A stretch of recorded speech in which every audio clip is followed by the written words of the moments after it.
Saudi আরবে আদালতে দুই ভাই ঝগড়া করছে। এক ভাই বলছে মাকে আমি রাখবো, আরেক ভাই বলছে না মাকে আমি রাখবো। দোনো ভাই ঝগড়া করছে মাকে ঘরে রাখার জন্য। এরপর এক ভাই মাকে নিয়ে চলে যাচ্ছে, আরেক ভাই মাটিতে গড়া দিতে দিতে অবস্থা খারাপ।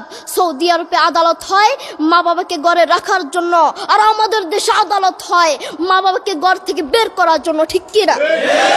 যুবক, তোমাকে বলছি, তোমার বন্ধু তোমার আপন নয়, তোমার বউ তোমার আপন নয়, তোমার শ্বশুর শাশুড়ি তোমার আপন নয়। এই পৃথিবীর বুকে আপন হলো তোমার মা এবং তোমার বাবা। ছেলে বিদেশ থেকে এসে শ্বশুর বাড়িতে গিয়েছে, তারা তাকে উল্টাপাল্টা বুঝিয়েছে। এখন বাড়িতে এসে সে বলছে মা তুমি আমার টাকায় খাও, আমার ঘরে থাকো, আবার আমার বউকে পিটাও। এই কথা শোনার পরে মা বাথরুমে গিয়ে আধা ঘন্টা কাঁদতে লাগলেন। কেঁদে অজু করে নামাজে দাঁড়ালেন। নামাজ পড়ে আল্লাহর কাছে বলতে লাগলেন, আল্লাহ তুমি আমার ছেলের উপর রাগ করিও না, ও ভুল করেছে, তুমি আমার ছেলের উপর রাগ করিও না, আমি আমার ছেলেকে বুঝাবো। এরপর মা গিয়ে ছেলেকে বুঝাচ্ছেন, বলছেন বাবা তুমি আমাকে বের করে দিবা, সমস্যা নেই, তুমি আমাকে বের করে দিও, কিন্তু আমার একটা স্বপ্ন আছে। ছেলে বললেন কি স্বপ্ন বলেন? মা বললেন তুমি বাজারে গিয়ে একটা পাকা আম নিয়ে আসবা, এসে তোমার বুকের উপর রাখবা, সকালে উঠে ওটা আমি খাবো। এরপর ছেলে বললেন আচ্ছা ঠিক আছে। ছেলে বাজারে গিয়ে একটা পাকা আম নিয়ে আসলো, এসে বুকের উপরে রাখলো। 5 মিনিট না যেতেই সেই আম পিঠের নিচে পড়ে চ্যাপ্টা হয়ে গিয়েছে।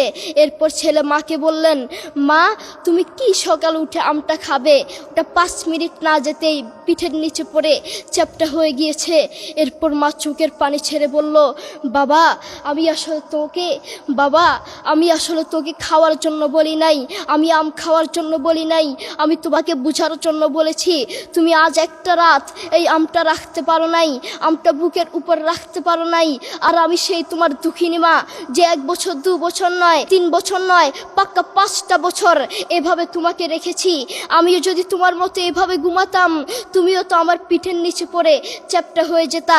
এরপর ছেলে চোখের পানি ছেড়ে বলল মা আসলে আমি বুঝতে পারি নাই তুমি কি জিনিস আসলে আমি বুঝতে পারি নাই। করোনা আসার পরে প্রমাণ করে দিয়েছে কে আপন।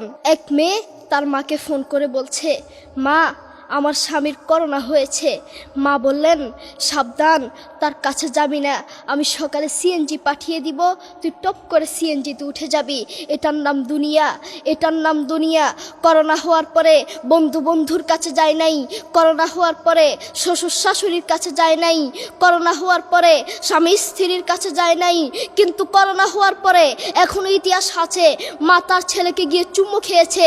করোনা হওয়ার পরে এখনো ইতিহাস আছে বাবা তার ছেলেকে কাঁধে নিয়ে হাসপাতালে গিয়েছে, ঠিক কিনা? যুবক, তুমি তোমার মাকে তুমি ঘর থেকে বের করছো, তুমি তোমার মাকে বৃদ্ধাশ্রমে পাঠাচ্ছ, তুমি তোমার মাকে হত্যা করছো, তুমি তোমার মাকে জবাই করছো। তোমার মতো নাফরমান এই বাংলার জমিনে আরেকটাও হতে পারে না, ঠিক কিনা?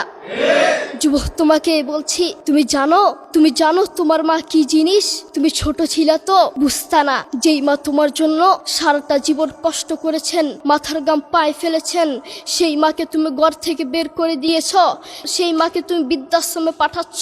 তুমি জানো তোমার মা কি জিনিস? তুমি খোঁজ নিয়ে দেখো, তোমার মা কিছু খেতে লাগলে তোমাকে ছাড়া খেত না, অল্প একটু খেত, আর সব তোমার জন্য রেখে দিত। আর তোমার বাপ হোটেলে গিয়ে শুধু অল্প একটু ডাল ভাত খেত, আর তোমার জন্য সব রেখে দিত। তোমার মার তোমার প্রতি এত মায়া, তোমার বাবার তোমার প্রতি এত মায়া, সেই বাবাকে তুমি ঘর থেকে বের করছো, সেই মাকে তুমি ঘর থেকে বের করছো, বৃদ্ধাশ্রমে পাঠাচ্ছ।